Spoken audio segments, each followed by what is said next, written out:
નમસ્કાર. The orbit affair ચેનલમાં આપનું સ્વાગત છે. આજે one of the most important વિષય એટલે કે વિજ્ઞાન એના પાછલા વર્ષના પીવાયક્યુ અને તેને રિલેટ કરીને એમસીક્યુ લિસ્ટ બનાવ્યું છે. જરૂરથી જોજો. ધન્યવાદ. મસાલાની રાણી કોને કહેવાય છે? ઇલાયચી. અનાજની રાણી કોને કહેવાય છે? મકાઈ. વનોના રાજા તરીકે કયા વૃક્ષને ઓળખવામાં આવે છે? ટીક વૃક્ષ. ઉજળા સોના તરીકે કપાસ ઓળખાય છે. શાકાહારી માંસ સોયાબીનને કહેવામાં આવે છે. કઠોળનો રાજા ચણા છે. દાળની રાણી વટાણા છે.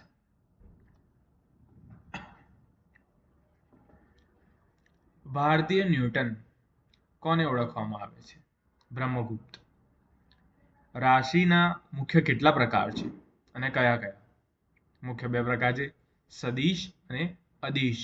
આદિશ નથી, અદિશ છે. જે રાશિનું વર્ણન કરવા માત્ર મૂલ્ય જરૂરી હોય, દિશાની જરૂર ન હોય, તેને અદિશ રાશિ કહે છે. જેમ કે તાપમાન, સમય અને દળ. જે રાશિનું વર્ણન કરવા મૂલ્ય સાથે દિશા પણ જરૂરી હોય તેને સદિશ રાશિ કહે છે. જેમ કે વેગ, કિલોમીટર પ્રતિ કલાક. પ્રવેગ, એસિલરેશન. બળને માપવાનો નાનો એકમ કયો છે? ડાઇન. ન્યૂટનના 3 નિયમો. પ્રથમ, બીજો અને ત્રીજો નિયમ. આમાંથી પણ ઊંધું છતું કરીને પૂછતા જ હોય છે. કોઈ પદાર્થ સ્થિર રહે છે અથવા સમાન ગતિથી ચાલે છે તો જ્યાં સુધી તેના પર કોઈ બાહ્ય બળ કાર્યરત ન થાય ત્યાં સુધી તે તેમનો તેમ જ રહે છે. ગતિ હોય તો ગતિમાં અને સ્થિર હોય તો સ્થિર. તેને જડતાનો નિયમ કહે છે. બીજો નિયમ છે બળનો નિયમ. પદાર્થ પર લાગતું બળ બરાબર દળ ગુણ્યા પ્રવેગ. ત્રીજો નિયમ ક્રિયા અને પ્રતિક્રિયા. આઘાત અને પ્રત્યાઘાત સમાન દિશામાં અને પરસ્પર વિરુદ્ધ હોય છે. દરેક ક્રિયા માટે સમાન અને વિપરીત પ્રતિક્રિયા હોય છે. નૌકામાંથી કિનારા પર કૂદવું અને નૌકાનું પાછળ તરફ ખસવું તે ન્યૂટનના કયા નિયમને આધારિત છે? ન્યૂટનના ત્રીજા નિયમને. આ રીતે પૂછાઈ શકે છે. પાણીનો પ્રવાહ શેમાં મપાય છે? ક્યુસેક. 1 એંગસ્ટ્રોમ બરાબર 10⁻10 ઘાત. ગુરુત્વાકર્ષણ સૌથી વધુ અને સૌથી ઓછું ક્યાં હોય છે? ગુરુત્વાકર્ષણ સૌથી વધુ ધ્રુવો પર અને સૌથી ઓછું વિષુવવૃત્ત પર હોય છે. સાપેક્ષતાનો સિદ્ધાંત કોણે આપ્યો? Albert Einstein. વિદ્યુત અવરોધક તાર બનાવવા કઈ મિશ્ર ધાતુનો ઉપયોગ કરવામાં આવે છે? નિક્રોમ. વારે ઘડે આવી ગયેલો પ્રશ્ન છે. ક્રાયોજેનિક એટલે શું?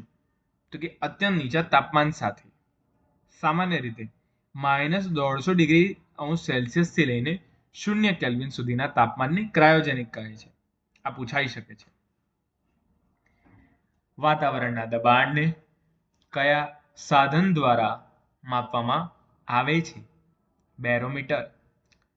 તરંગ લંબાઈ દર્શાવવા કયો એકમ વપરાય છે? લેમ્બડા. ધ્વનિની તીવ્રતા શેમાં મપાય છે? ડેસિબલ. મેઘ ધનુષના 7 રંગમાં કયા રંગના પ્રકાશના કિરણનો વેગ સૌથી વધુ હોય છે? રાતો. મેઘધનુષના 7 રંગમાં કયા રંગના પ્રકાશના કિરણનો વેગ સૌથી ઓછો હોય છે? જાંબલી. બરફ આચ્છાદિત પ્રદેશ અથવા ધ્રુવ પ્રદેશમાં બરફ ઉપર પાણી દેખાવાનો આભાસ થાય તેને શું કહે છે? લૂમિંગ. બરફ આચ્છાદિત પ્રદેશ. આ પૂછાઈ શકે છે. રડારનું ફૂલ ફોર્મ શું છે? Radio detection and ranging. ધરતીકંપ માપવાનું સાધન કયું છે? સિસ્મોગ્રાફ. કયા તરંગોનો વેગ સૌથી વધુ હોય છે? પ્રાથમિક. સૌથી વિનાશકારી તરંગ કયા હોય છે? એલ તરંગ. ભૂકંપની તીવ્રતા કયા એકમમાં વપરાય છે? Richter scale. પરમાણુની સૌપ્રથમ વિભાવના કોણે આપી? કણાદ. આ વારે ઘડે પૂછાતો પ્રશ્ન છે. પરમાણુની સૌપ્રથમ વિભાવના કોણે આપી? કણાદ. 1 નેનોમીટર બરાબર -10⁻⁹ ભૂલ ન કરતા -10⁻⁹. ફ્લુરીન કેટલા કાર્બન પરમાણુનો બનેલો છે? 60. જ્યારે ગેસને પ્રવાહીમાં બદલવામાં આવે ત્યારે તેને શું કહે છે? ઘનીકરણ કર્યું કહેવાય છે. કયો વાયુ પ્રદૂષણનો મુખ્ય ઘટક છે? કાર્બન ડાયોક્સાઇડ નહીં, કાર્બન મોનોક્સાઇડ. સૌથી સખત તત્વ કયું છે? ઇરિડિયમ. સૌથી સખત પદાર્થ કયો છે? હીરો. આનુવંશિકતાના પિતા કોણ છે? John Mendel. સૌથી મોટું માનવ રંગસૂત્ર કયું છે? રંગસૂત્ર 1. રંગસૂત્રની જોડ હોય 23 અને કુલ રંગસૂત્રો હોય 46. ચરબીમાં કયા વિટામિન હોય છે? Vitamin A, D, E, K. Vitamin A નું રાસાયણિક નામ શું છે? રેટિનોલ. તેની ઉણપથી રતાંતરપણું થાય છે. વિટામિન B1 ની ખામીથી કયો રોગ થાય છે? બેરી. અને વિટામિન B1 નું રાસાયણિક નામ છે thiamine. Vitamin is the most important topic. આખો જરૂરથી જોજો, આમાંથી પ્રશ્નો આવે જ છે. વિટામિન B2 ની ઉણપથી કિલોસિસ થાય છે. આ હાઇલાઇટ કરેલા પાછલા વર્ષમાં પૂછાઈ ગયેલા છે, એકવારથી જરૂર જોજો. પાંડુરોગ કયા વિટામિનની ઉણપથી થાય છે? વિટામિન B12 પ્લસ વિટામિન B12માં કોબાલ્ટ હોય છે. કયા વિટામિનનું નિર્માણ માનવ શરીરમાં થાય છે? વિટામિન D અને K. વિટામિન E જેનું રાસાયણિક નામ છે ટોકોફેરોલ અને તેની ખામીથી પ્રજનન ક્ષમતાને અસર અને વંધ્યત્વની ઉણપ આવે છે.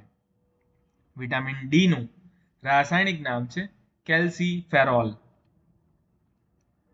વાયરસજન્ય રોગ કયા છે? ઇન્ફ્લુએન્ઝા, હડકવા અને એઇડ્સ. જો પાણીમાં ક્રોમિયમ અને આર્સેનિક હોય તો કયા રોગની શક્યતા થાય છે? કેન્સર.